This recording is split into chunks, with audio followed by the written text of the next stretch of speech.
Bonjour à tous, bienvenue sur la chaîne Comment réussir les examens SIAP. Donc aujourd'hui une vidéo qui change un peu, en fait on va voir deux choses dedans. Donc une première partie pour vous donner une technique qui permet de diminuer son stress avant les examens. Et ensuite une deuxième partie où en fait je vais vous présenter un logiciel de présentation qui s'appelle Prezi, qui est vraiment très intéressant, très utile pour faire des présentations dynamiques et des présentations qui sont motivantes. Il faut un peu de temps pour prendre en main ce logiciel, bien comprendre comment ça marche, etc. Je pourrais vous faire une vidéo détaillée dessus. Si vous le souhaitez, vous me le laissez en commentaire, je vous ferai la vidéo. Mais en tout cas, c'est voilà, c'est un logiciel qui change, ça change du PowerPoint et c'est très agréable pour les stagiaires qui vont suivre vos cours. Donc voilà comment se présente le logiciel, on va voir juste après la présentation. Donc en fait les examens SIAP, c'est vrai que c'est des examens qui génèrent pas mal de stress, tout simplement parce qu'il y a un fort enjeu souvent sur ces examens. Soit vous êtes en reconversion professionnelle, soit tout simplement c'est pour évoluer professionnellement, vous êtes SIAP 1, vous passez le SIAP 2, etc. Donc il y a un vrai impact.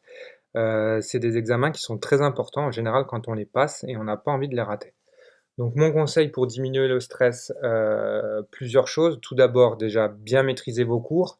Ça, c'est vraiment, la règle de base, hein. Vous ne pouvez pas aller à un examen si vous ne maîtrisez pas toutes les parties du cours, parce que sinon ça va se sentir tout simplement.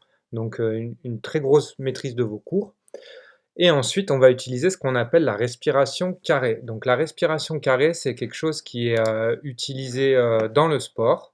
C'est utilisé également en relaxation et ça permet du coup de diminuer son stress, avant un examen. Personnellement, c'est quelque chose que j'utilise également quand j'ai un examen important à passer. Donc ça s'appelle la respiration carrée, tout simplement parce qu'elle est en 4 étapes qu'on va voir tout de suite. Donc dans un premier temps de cette respiration carrée, on va effectuer une inspiration sur 4 à 6 secondes. Ensuite, on va garder les poumons pleins pendant 4 à 6 secondes. Ensuite, on va effectuer une expiration sur 4 à 6 secondes.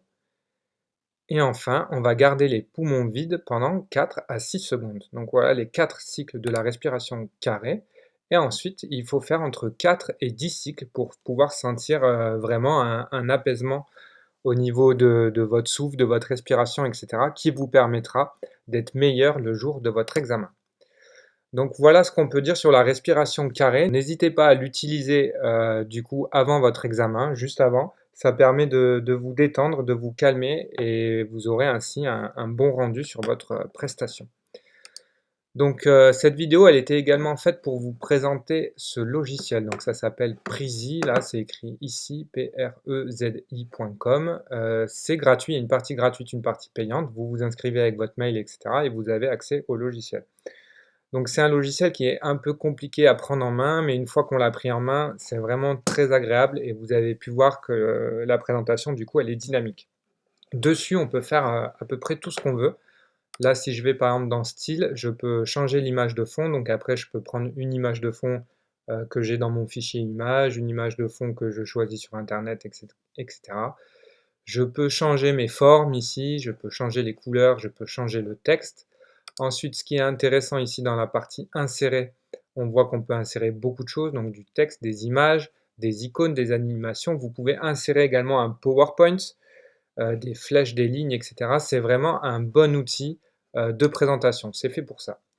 Et ici, du coup, sur la gauche, en fait, on retrouve, là, c'est le chemin que j'ai décidé de mettre sur cette diapo pour pouvoir faire ma présentation. Donc après, en fait, il faut paramétrer son chemin, expliquer au logiciel comment on veut finalement que ça se déroule.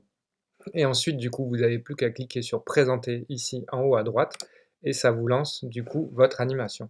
Donc là, on fait un retour en arrière, voilà, et vous voyez la dynamique que ça peut avoir. Donc c'est vraiment intéressant comme logiciel. C'est vraiment pour changer vos présentations. Je pense à ceux, par exemple, qui font de la formation en EPI et qui en ont un peu marre d'avoir tout le temps le même support, etc. N'hésitez pas à prendre un peu de temps pour vous fabriquer un nouveau support sur Prezi. Tout simplement parce que quand on est formateur, moi ça m'arrive des fois, mes cours je les connais tellement que bah, du coup je vais vite dessus. Il peut parfois manquer un peu d'animation parce que je connais trop le cours. Donc il faut changer de logiciel, il faut changer votre manière de former pour pouvoir retrouver de la fraîcheur dans votre formation. Voilà.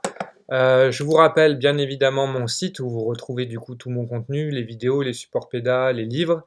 Je me suis mis sur le support pédagogique SIAP 3, voilà, je pense que ça va me prendre pas mal de temps parce que je vais essayer de vous faire un beau support, bien utile.